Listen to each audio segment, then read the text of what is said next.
श्री नारायण जी बोले, हे लक्ष्मी, अब 13वें अध्याय का महात्म सुनो। दक्षिण देश में हरि नामक एक नगर था। वहाँ एक व्यभिचारिणी स्त्री रहती थी। एक दिन उसने अपने एक प्रेमी को अमुक स्थान पर मिलने के लिए बुलाया। जब वह उस स्थान पर पहुंची तो कहीं भी अपने प्रेमी को नहीं पाया और ढूंढती ढूंढती परेशान हो गई। जब वह ढूंढती ढूंढती थक गई तो एक स्थान पर बैठकर उसकी प्रतीक्षा करने लगी। शायद भटक कर कहीं चला गया और आ जाएगा। प्रतीक्षा करते करते सारा दिन गुजर गया, मगर उसका प्रियतम नहीं आया। शाम होने को आई।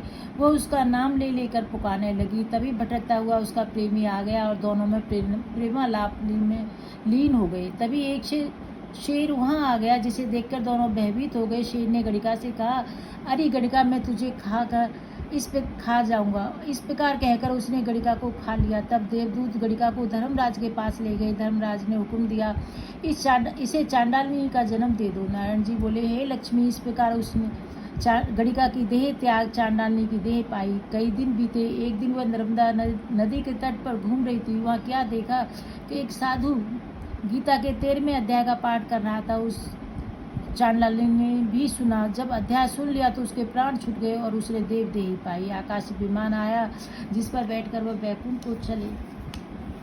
तब साधु ने पूछा, अरे तूने कौन सा पुण्य किया है जो बैकुंठ को चलिया?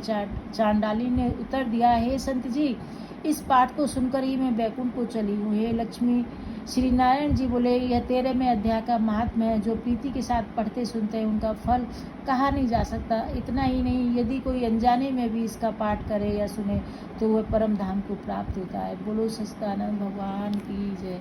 श्री कृष्ण गोविंद हरे मुरारी, हे नाथ नारायण वासुदेवा।